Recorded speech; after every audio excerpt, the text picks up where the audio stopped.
Hey everyone, welcome to your private podcast feed only for the survivors. I am Michael Stephen Fuchs, author of the best-selling ARISEN Special Operations Military Post-Apocalyptic Epic Series. And you are tuning in, presumably, because you want to learn a little more about me and that world, and also because you're short on time and are probably right now buying groceries or huffing on the cross-trainer. Believe me, I get you. Okay, so who the hell am I and how the hell did I get here? More to the point, from what crazy-ass black magic did the ARISEN series emerge? As you know, if you slogged through the About Me section on my brand new website, or the intro video when you signed up to the mailing list, I am a jobbing author of military and post-apocalyptic fiction who has been writing for 28 years and been stupidly lucky enough to make a living at it for 13. Touch wood. I'm literally touching wood right now. It actually took me 15 years of writing and hustling to get my first novel published by Macmillan, one of the so-called Big Six publishers, or Big Five now, or maybe Big Two. I can't really keep up with the mergers and the consolidation. Macmillan even agreed to publish my second novel, but slightly completely screwed up the publication process, and when sales of that one were lower than my first one, they unceremoniously gave me the boot. I was basically done. In other words, their finance guys plotted the 2 points of my sales on a graph, and when the slope was negative, that was it. Dream over, or so it seemed at the time. But for some damn reason, pure cussedness probably, or maybe an addiction to making up crazy-ass stories, I kept on writing. And then a miracle occurred. The ebook and independent publishing revolutions. Suddenly, Amazon slightly disintermediated the reigning publishing gods in New York and London, all of whom had run things up in this bitch for about 100 years. Basically, for all of publishing history, you could write any damn thing you liked, but if you wanted anyone to actually read it, that is, get it into bookstores, you had to get anointed by the gatekeepers. Now, suddenly, for the first time ever, writers had direct access to readers. And as someone much smarter than me pointed out, it turns out the only two indispensable players in the book business are writers and readers. So here we are, you and me, kiddo. Yippee. So when all this was emerging, at that point I was writing straight military action novels with a very strong special operations bent. But I was still doing it with a view to somehow battling my way back into the traditional publishing industry. And then a really funny thing happened on the way to the forum. I got some fan mail that would change my life. It was from a dude named Glenn James, and at first he was basically just telling me how much he liked my books.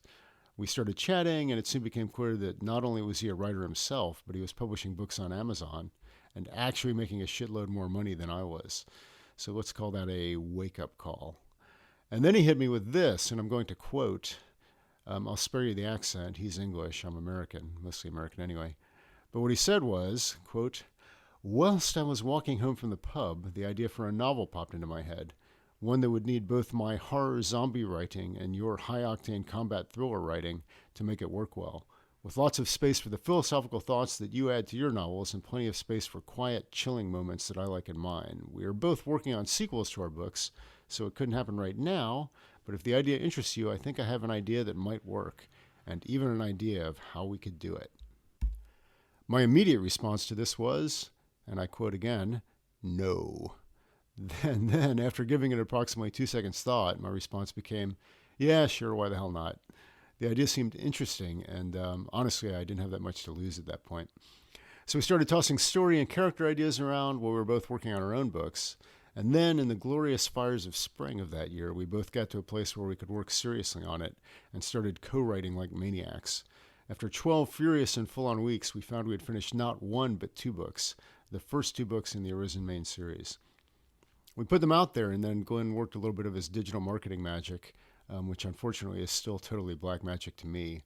And that's when the real magic kicked in. We found an audience. And oh boy, did they love this shit. They started leaving effusive, glowing, totally over-the-top reviews for the books. They started shoving them into the hands of friends, colleagues, loved ones, random dudes on the street. The books started getting ranked on Amazon, then started getting stupidly high rankings. We got an offer from a traditional publisher to buy and republish the series. We scheduled a meeting to hear them out, but then told them where to get off.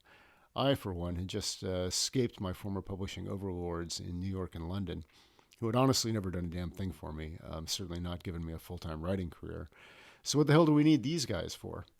You probably won't be aware of this as a civilian, but the way it works for authors is you sign away 100% of the rights to your intellectual property until literally 70 years after your natural death. And in return, you get about 8.5% of the cover price of any copies they can be bothered to shift, which, unless you're Stephen King, isn't that many. Another myth is publishers will market your book, but that costs money and they won't spend any unless they're assured of earning it back. But I'm off on a bit of a rant here. It's one I could rant about all day. So anyway, there we were, writing exactly the books we wanted to, selling them to readers who absolutely freaking love them.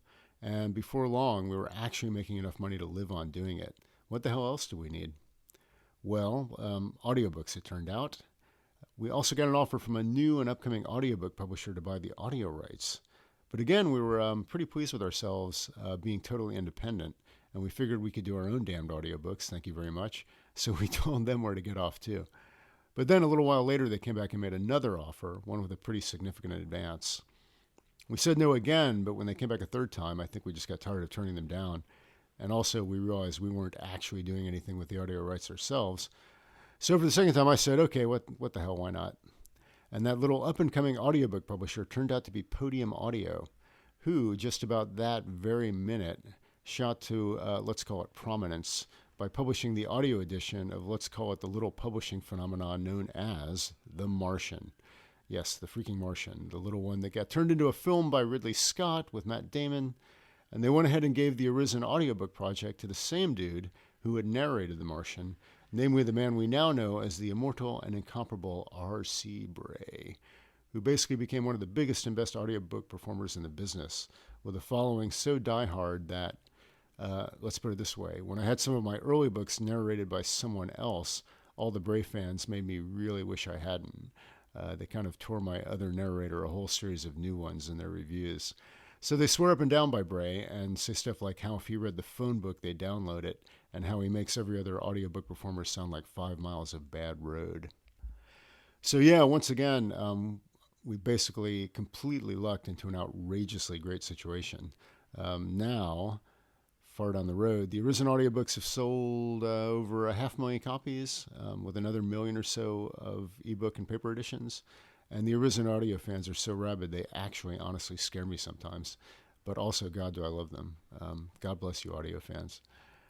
So if all that sounds like a fairy tale, yeah, it pretty much was. But it was also a fairy tale with a 20-year-long phase of Cinderella toiling for the evil stepmother before my prince came along. And even then, I can tell you I can't tell you shit got anything like easy. Again, by no means to complain, but the thing is, once you experience a little bit of success in a business where it's all but impossible to succeed or make a living, you pretty quickly become terrified of pissing it all away. So that fear pretty much kept me sprinting flat out for the next decade. And in one 6-year stretch, I wrote 3 books a year, which is probably not a sustainable pace. Anyway, throughout that whole period, I was also devouring dozens and dozens of books on storycraft, novel writing, playwriting, TV writing, dramaturgy, story paradigms and principles and structure, trying to hone my craft. It turned out there really are abiding principles that make a great story work. And if you can master them, you can do straight up magic as a storyteller. But what I found was I was really trying to get down to the bottom of what's basically a bottomless well and an impossible task. I maintain to this day that writing a novel is impossible. It's just an equation and way too many variables to solve. No one could do it. And I say that as someone who seems to have done it 30 times somehow. But every time it was a damn miracle. Hemingway actually said, quote, "We are all apprentices in a craft where no one becomes a master." And that's Ernest freaking Hemingway. There was actually a seminal moment early on when I'd read my first few books on the topic of storycraft, and my head was spinning about 1,000 RPMs, and I asked, am I just going to confuse myself? Paralyze myself past the point of being able to even write? But I decided in that moment to double down and try to fight my way to the very bottom of the rabbit hole. Just keep reading and learning and every day practicing what I was learning. And literally for years, it was not just hard as hell, but it kept getting harder and kept my head spinning and often aching badly. But here's the thing. Every book also got better. And with every book I wrote, I did more and more detailed story design in advance. A truly head-splitting process, let me tell you. I learned that if you're just slinging prose with no real idea where you're going with it, you can dash off 10,000 words that maybe feel like a story, but also might just be scene description or meandering thoughts or clever dialogue. When you do real story design and get down to the bare metal of pure story turns, there's absolutely nowhere to hide. There are just way too many critical story principles to keep in mind all at once. For example, clear and gigantic stakes, both global stakes for the world and personal stakes for your hero. Conflict, tension, empathy and peril, cycling and modulation of positive and negative value changes to avoid repetitiousness of beats, also known as reversals. There's managing pacing, letting readers and characters catch their breath periodically, but even more importantly, not screeching the action to a halt with long narrative interruptions, which was an early and constant sin of mine. Always pushing the story forward, always building the stakes, drama, peril, and risks, always progressively increasing the need for characters to dig down, dare all, and recommit, leading to escalating points of no return. There's mystery, concealing rather than over-revealing information, showing, not telling, dramatizing exposition, writing absolutely blistering and over-the-top action scenes that critically also expose character, because the choices they make in those moments, in the direst extremity, are who they really are, and action scenes that have real emotional stakes, rather than just, shit blowing up, which no one really does or could care about.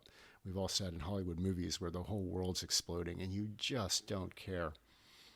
And finally, if not most important, then perhaps most difficult, also, to the greatest extent possible, keeping everything in the story extremely closely on theme, which is to say your story has to be about more than what your story is about.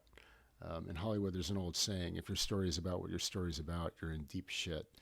And spoiler alert, but basically your story has to be about life and what it means to be alive in the world. Okay, deep breath. That was a deep dive. At the same time as this, I was also reading not dozens, but hundreds of military books. Military history, military nonfiction, technical treatises, and mainly gigantic piles of military memoirs, most of them from our elite special operators. This, in addition to being lucky enough to have a few friends in and around the special operations community, was how I learned to write military fiction. It's how I get the details right, the tactics, techniques, and procedures, the weapons and technology, the lingo and terminology, the black humor of those deployed in harm's way, and most importantly, the mindset, particularly that of special operators, who are as unstoppable as they are because resilience and resolve, that is to say, resilience to all difficulties and setbacks, and resolve to complete the mission, whatever the cost, are everything for them. But more on that in a later episode. I definitely owe a gigantic debt of gratitude to the operators who basically saved my life, never mind my writing career. And along the path, my writer's journey, I also definitely faced several serious, indeed devastating episodes of what we in the storytelling business call dark nights of the soul. That will be our topic for next time. Meanwhile, I hope this has given you a bit of a sense of where I'm coming from as a writer and storyteller, and also how ARISEN came to exist, and how it came to be as beloved and successful as it is. Touching wood again. Mainly thanks a ton to you, genuinely, for listening to all this, for reading along, and mainly for taking the journey with me. Without you, I am honestly just a lonely bastard, banging my head bloody on a keyboard in a dark room. So you being along for the ride means everything. Until next time.